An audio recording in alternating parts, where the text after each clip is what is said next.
Instruction morale pour le grade de compagnon. Vous venez aujourd'hui, mon cher frère, de faire le second pas dans la carrière maçonnique. Celui-ci, quoique plus simple en apparence que le premier, n'en est pas moins important, et il vous impose de nouveaux devoirs bien essentiels. Il vous offre aussi de nouveaux emblèmes à méditer qui ne peuvent encore vous être clairement expliqués. Votre aptitude à ce travail déterminera vos progrès. Écoutez en attendant les explications de votre réception, elles vous aideront et vous faciliteront le travail qui vous est imposé. Avant d'être présenté à la loge, vous avez été livré à vos réflexions et à la solitude pour vous apprendre que le maçon doit peser mûrement toutes ses démarches et se rendre un compte exact de ses motifs avant que de se livrer à aucune, pour se mettre en état de rendre compte au juge suprême de toutes ses actions. Vous vous êtes ensuite introduit en loge comme un homme déjà éprouvé et satisfait des secours que l'ordre lui avait procurés. On vous a accordé l'entrée pour vous fortifier dans les bonnes dispositions et dans la confiance dont vous paraissiez rempli. Placé entre les deux surveillants, à l'Occident, vous y avez retrouvé en eux les guides et les amis fidèles qui vous avaient préservé des dangers dans vos premières épreuves et qui étaient encore également disposés à vous diriger dans la route qui vous restait à suivre. Vous avez été assujetti à 5 voyages mystérieux autour du temple, pour vous apprendre que lorsqu'on s'est une fois engagé dans le chemin de la vertu, il faut le suivre sans se décourager par les obstacles que l'on peut y rencontrer encore. La persévérance les diminue et la force pour les vaincre augmente en proportion de la confiance. Vous avez fait les voyages avec les yeux découverts, ce qui vous désigne que lorsque le maçon a une fois ouvert les siens à la lumière par un effort de sa propre volonté et de sa confiance, elle ne l'abandonne pas tant qu'il conserve de l'attrait pour elle. Vous l'avez reçu dans votre premier grade, mais vous étiez encore trop peu affermi dans les vertus maçonniques, vos connaissances étaient trop imparfaites pour pouvoir être sans danger votre propre guide. Il fallait vous garantir de ceux de la présomption et des préjugés dont les illusions chéries égarent l'âme des mortels, et vous mettre en état de méditer avec fruit les nouvelles maximes que l'ordre vous destinait dans ce grade. Voilà pourquoi on vous a remis sous la conduite des frères surveillants.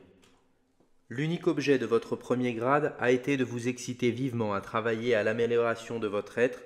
L'objet de celui-ci a été de vous procurer de nouveaux moyens d'y réussir et de vous préparer à en méditer la récompense.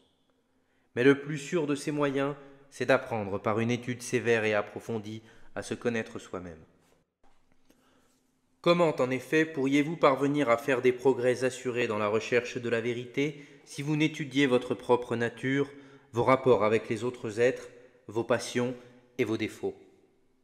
C'est pour vous faire sentir la nécessité absolue de se connaître soi-même, si recommandée par les philosophes célèbres, qu'on vous a présenté un miroir comme l'emblème de celui dans lequel vous devez apprendre à vous connaître tel que vous êtes, et pour vous apprendre à devenir tel que vous devez être.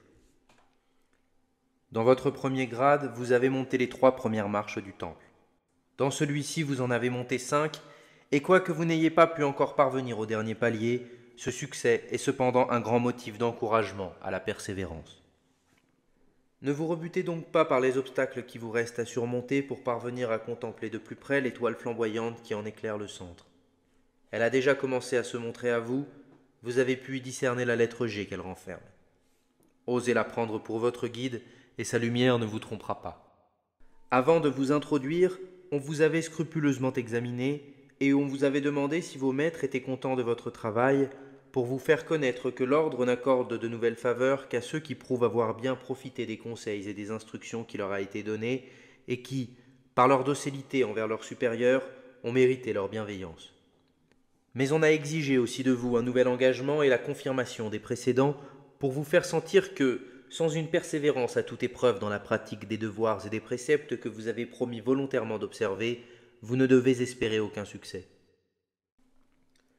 Vous avez reçu des nouveaux signes, attouchements et mots caractéristiques pour vous faire reconnaître. Le signe sur le cœur vous rappelle l'attention avec laquelle le compagnon doit veiller sur les désirs de son cœur pour réprimer ses passions, et la tendre amitié que vous devez à vos frères. L'attouchement sur le second doigt signifie la double union que vous venez de former avec eux. Le mot vous explique la lettre B que vous voyez sur la colonne à la gauche du temple, près de laquelle les compagnons reçoivent leur salaire.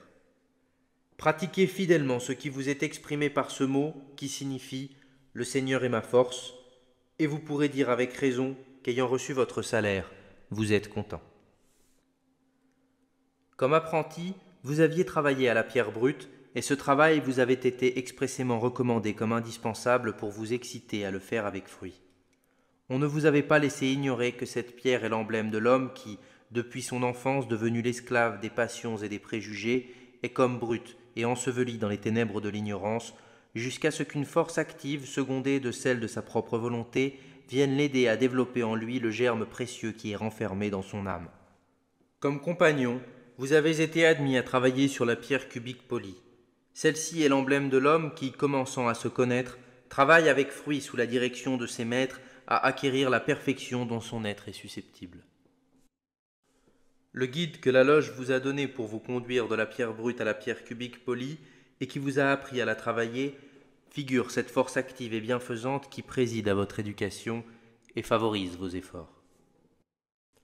Ne rendez donc pas ces soins inutiles, employez souvent l'équerre, le niveau et la perpendiculaire pour faire disparaître entièrement la pierre brute, et que vos frères ne voient plus en vous qu'une pierre polie, digne d'entrer dans la construction du temple auquel vous travaillez avec eux.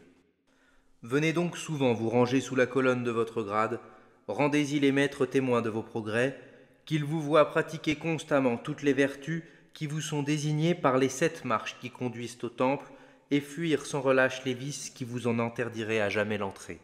Vous vous assurerez par là la récompense de vos travaux. C'est à regret, mon cher frère, que nous vous laissons bien des choses à désirer. Mais si vous avez été attentif aux explications qui vous ont été données et aux maximes qui vous ont été enseignées, vous devez sentir, et on ne vous l'a pas laissé ignorer, que notre devoir est de vous aider dans votre travail, mais non pas de le faire.